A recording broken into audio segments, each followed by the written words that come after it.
Bapak Ibu, saudara-saudara yang diberkati Tuhan, Shalom. Panas, kali kita perlu tambah AC. Kali aja bisa 6 atau 8, supaya mendinginkan hati sekalian. Bapak, Mama, saudara-saudara yang diberkati dalam Tuhan Yesus Kristus, tema perenungan kita dalam ibadah Hari Reformasi yang ke-506 sekaligus perjamuan kudus hari ini, lebih dari ucapan gereja yang mendengar. Sekali lagi, lebih dari ucapan gereja yang mendengar. Saya mau bertanya dulu Bapak Mama, pernah tidak kita berbicara atau kita bercerita, kita memberi nasihat, tapi kita tidak didengar? Pernahkah kau bicara tapi tak didengar? Bukan lagu Agnes Monica. Ini pertanyaan refleksi bagi kita. Sering. Bagaimana rasanya kalau saya emosi? Apalagi kalau kita sudah boleh omong dari A, bab 1 nih kita mulai. Yang harusnya mendengarkan kita, dia start duluan dari C. Tapi kita dapat ketemu juga di tengah. Dia lebih duluan sampai daripada kita. Yang paling menjengkelkan itu kalau kita omong, kita rencana menasihat dengan baik, tapi kita ada di atas motor. Omong panjang lebar di belakang aja. Hah? Angin semua. Bapak, Mama, saudara-saudara yang terkasih, ini tentang bagaimana mendengar dan didengarkannya dalam kehidupan sehari-hari. Tapi bagaimana dengan peranan kita sebagai gereja? Gereja adalah orang. Gereja yang harus mendengar. Hari ini kita belajar dari firman Tuhan yang telah kita baca bersama-sama. Pada pasal sebelumnya, di sana menceritakan Yesus sebagai sosok yang melakukan banyak mujizat. Pada pasal 7, salah satunya yang membangkitkan seorang anak muda di Nain. Tetapi pokok utamanya bukanlah pada kejadian luar biasa itu, tetapi pada rasa belas kasih yang dimiliki oleh Tuhan Yesus secara khusus kepada mereka yang menderita. Dan yang ditekankan pada pasalnya yang ke-8, terkhususnya pada pasal 8 ayat 4-15 yang kita renungkan, bagaimana seseorang mempersiapkan diri sebagai pengikut Kristus.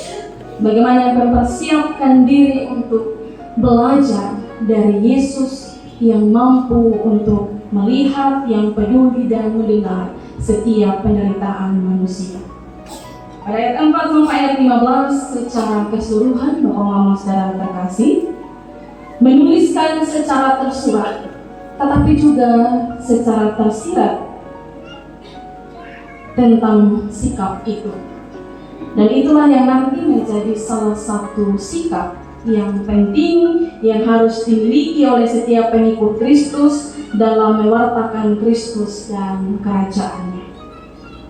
Sebagaimana Yesus melakukannya di hadapan orang banyak dalam pengajarannya, dalam perumpamaan, yang dalam Lembaga Alkitab Indonesia memberinya judul perumpamaan tentang seorang penabur.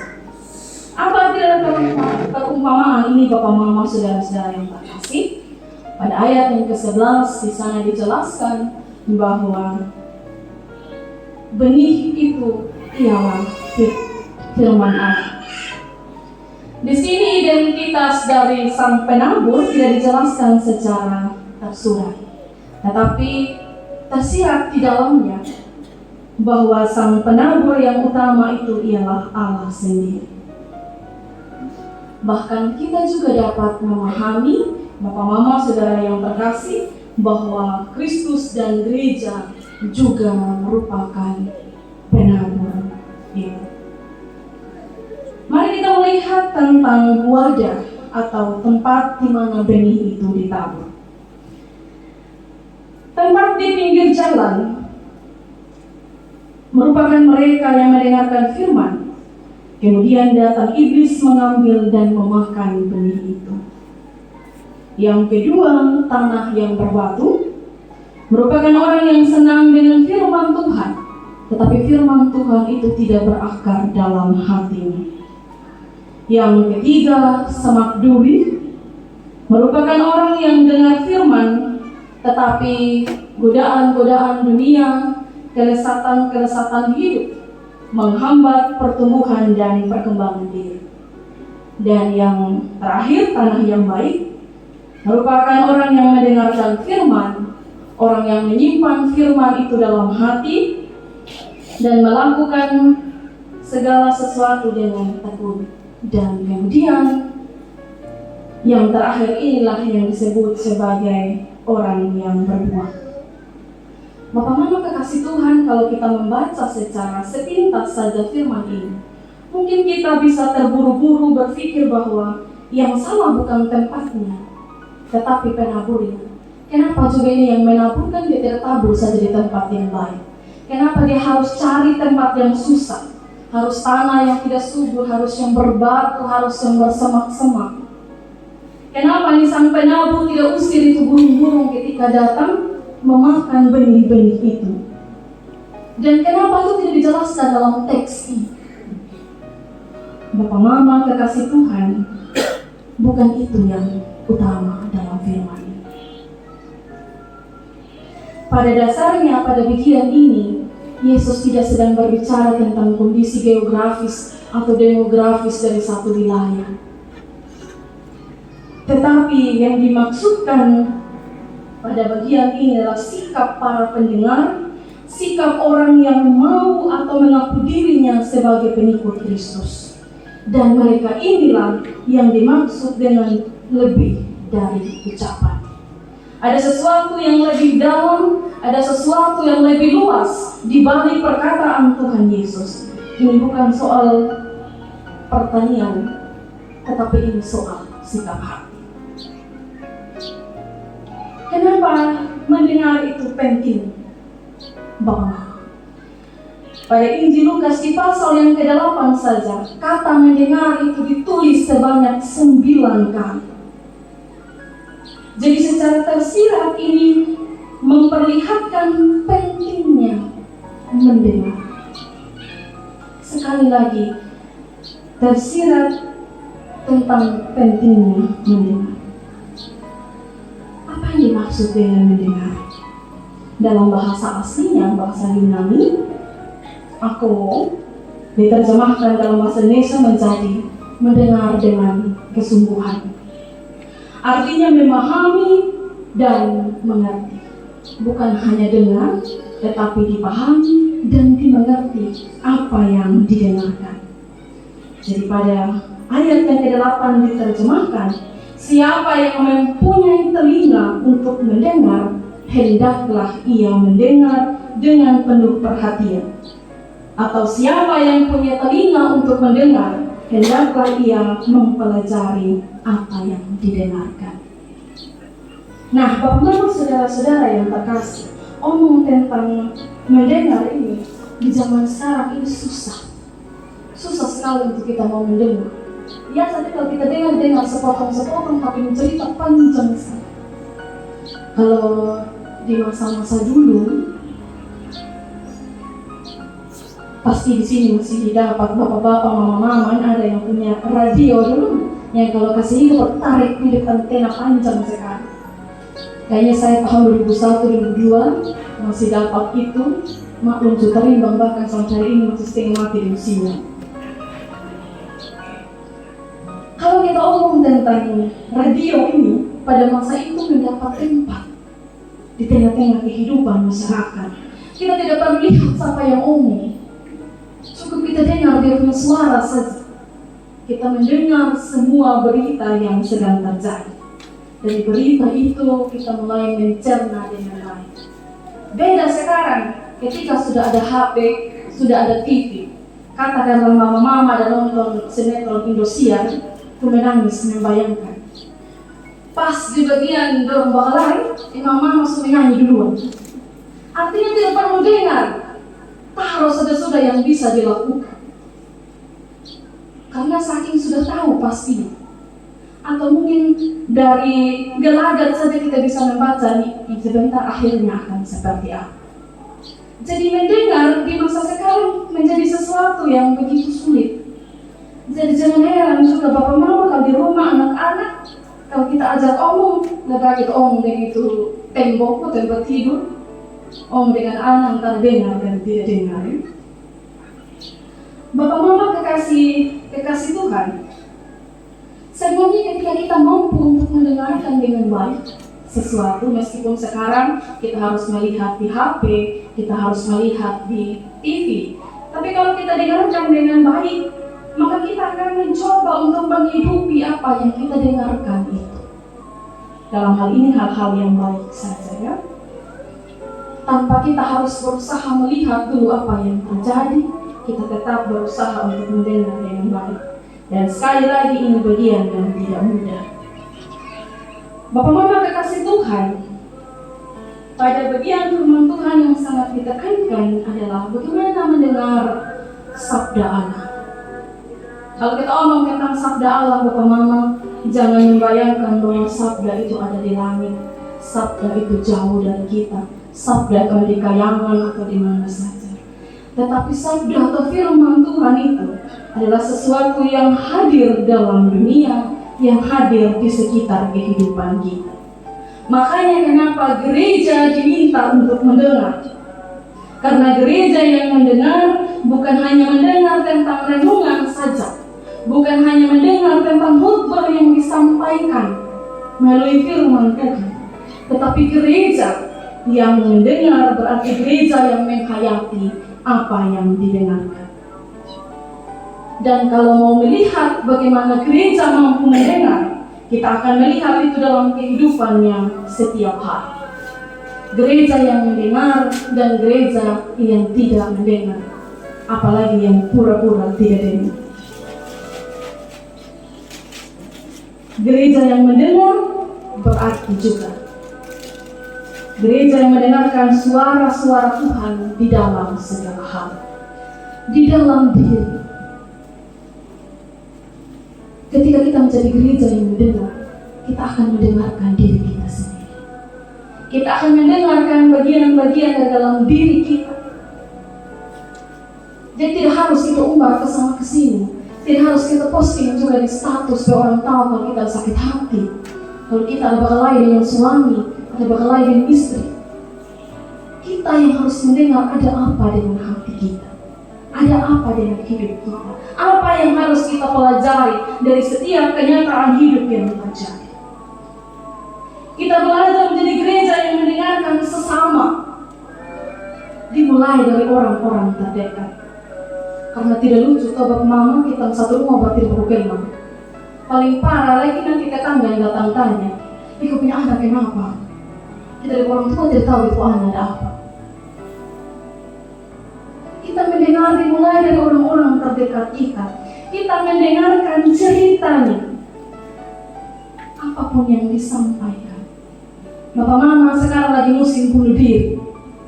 Kita diminta untuk menjadi pendengar sekarang. Dengarkan keluh kesah setiap orang yang datang bercerita kepada kita. Kemudian kita juga menjadi pendengar bagi suara-suara yang sedang kelaparan di luar sana, suara-suara orang-orang yang terpinggirkan, orang-orang yang terlupakan, orang-orang yang mungkin kita anggap sampah masyarakat. Dan kita juga mendengar mereka yang sedang mengalami kekerasan di mana-mana. Ini yang harus kita dengar. Karena percuma kita duduk manis di gereja dengan firman, tapi di luar sana kita tidak dengar suara-suara Tuhan melalui keadaan sekitar kita. Dengar suara dari alam. Alam ini merintih Bapak Mama. Hanya kita yang tidak dengar. Hanya kita yang tidak peka.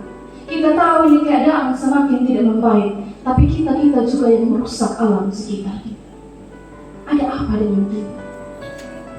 Di mana titik kita berada sebagai gereja yang mendengarkan? Latih diri kita untuk menjadi pendengar yang baik bagi orang-orang di sekitar kita. Kalau kita mendengarkan, dengarkan dengan penuh perhatian. Dengarkan dengan tatapan kepedulian pada orang-orang di sekitar kita. Dengarkan dengan serius. Dimulai dari hal kecil saja. Kalau orang ngajak omong, orang ada omong ada setengah mati sampai dekat mata mengalir, kita ada asik main HP. Ujung-ujung bertanya, omong apa tadi? Kenapa tadi bagaimana? So hilang dia niat mau curhat itu orang. So kejahat dia lagi. Terakhir bilang tiba posisi hari sepulang senona. Tadi dia datang dengan niat mau curhat gara-gara sama yang HP dia pulang. Jadi hal-hal kecil saja yang perlu untuk kita usahakan sebisa mungkin. Dan di dalam kita mendengarkan suara-suara itu, Bapak Mama, saudara-saudara yang terkasih, belajar mendengar tanpa dihalangi oleh status sosial atau ekonomi. Jangan yang datang dia pakai pakaian bagus, dia baru di halaman rumah, mari masuk Bapak, masuk, duduk di sofa. Yang datang dari sana sudah datang yang tidak mandi, rambut tidak gunting, dia belum sampai dalam pintu rumah. Ada apa? Bagaimana? Baik kalau tanya. Itu budaya saya sibuk sama ucapan. Jangan melihat itu. Kalau mau jadi pendengar, dengar saja tanpa melihat status sosial, ekonomi, pangkat dan lain-lain sebagainya. Kita belajar juga untuk tidak saja mendengar, tetapi saling mendengarkan di dalamnya. Karena ada juga tipe orang yang maunya dia saja yang omong, sampai kita yang dengar sudah mengantuk sendiri. Dan kita belajar untuk saling mendengarkan. Sebab ketika kita belajar, maka kita sedang memenuhi ajakan Tuhan sebagai gereja yang mendengar. Dan setelah itu, kita akan siap untuk menjadi gereja yang memperdengarkan secara tepat kesaksiannya bagi dunia ini. Bapak Mama, kekasih Tuhan, yang memang kita harus berhadapan juga dengan tipe-tipe pendengar yang saya juga tidak tahu bagaimana menjelaskan. Ada pendengar yang kalau kita omong, macam dia dengar, tapi sebenarnya dia tidak dengar. Dia punya pikiran di tempat lain. Pas kita tanya ulang bisa lupa. Ada juga pendengar yang macamnya dia tidak dengar, tetapi dia ada dengar sebenarnya. Dia matanya di mana-mana, tapi dia ada saking baik-baik semua yang dia dengar. Kemudian dia berbumbu sana sini. Ya, kalau kita cerita itu pepaya, besok bisa jadi apa? Es buah, manis untuk dinikmati. Terus ada juga manusia yang dengar, masuk, tapi tak ada punya guna. Kayak masuk telinga kiri, keluar telinga kanan. Lebih kita terus omong. Kalau mau kasar mungkin kita bilang itu sama begitu burung mutiara di mulut babi. Tapi memang ada tipe pendengar yang seperti itu. Tapi ada juga tipe pendengar yang mendengar dengan baik. Dia mengamati, dia memahami, dia belajar dari apa yang dia dengarkan. Kemudian dia menjadikan satu pelajaran hidup baginya. Kali ini kayaknya 1 berbanding 10 ada. Nah, sekarang pertanyaannya Bapak Mama, kita ada di tipe pendengar yang mana? Ketika sudah mendengar bagaimana gereja harus mendengarkan, kita ada di tipe yang mana? Bapak Ibu, kekasih Tuhan, mari kita belajar. Sekali lagi belajar untuk saling mendengarkan. Jangan paham banget orang Sumba bilang. Satu omong, satu tentang cerita yang penyakit, satu lanjut yang penyakit. Satu baru mau bilang, saya begini, iya, saya juga begini. Hanya tadi mau cerita pertama, jangan dia cerita. Kali kita paham. Tambah lagi ada pihak ketiga, keempat, sudah lari lewat dari topik. Bapak Mama, kekasih Tuhan, hari reformasi hari ini, berarti ada sesuatu yang harus diubah. Setiap tanggal 31 Oktober, kita semua orang Kristen ini memperingati, bahkan memaknai kembali sejarah reformasi dalam tubuh kekristenan kita manusia. Nilai-nilai yang tertuang dalam gerakan reformasi itu sendiri pun tertuang dalam teks. Benih-benih kerajaan Allah diberikan kepada setiap jenis tanah tanpa terkecuali, dan itu adalah anugerah. Pemberian yang terberi bukan karena kelayakan sang tanah itu, Bapak Mama, tetapi hanya kemurahan sang pemberi. Jadi di sini kita belajar bahwa ketika kita bilang hari reformasi, reformasi tidak saja tentang cerita peristiwa sejarah di masa lalu yang cukup untuk dikenang. Ingat, reformasi bukan mantan, tapi reformasi adalah suatu gerakan pembaharuan yang masih terus relevan dengan kehidupan kita sampai dengan saat ini. Reformasi bukan saja tentang menjaga apa yang sudah ada, tetapi memperbaharui apa yang ada menjadi lebih baik. Dari cara berpikir, dari kebiasaan-kebiasaan hidup kita, diri sendiri, dalam keluarga, atau di lingkungan manapun kita berada. Dan satu poin penting yang perlu untuk dibaharui adalah bagaimana kehendak Tuhan itu tentang mendengarkan suara Tuhan di dalam suara dunia dapat kita lakukan. Jadi kalau kemarin kita masih hidup malas tahu, masih hidup masa bodoh, tidak mau mendengarkan suara-suara Tuhan di tempat kita berada, mari kita merubah hal itu hingga lebih dari apa yang kita ucapkan. Kita adalah gereja yang mendengarkan. Tuhan berkati kita sekalian. Amin untuk firman.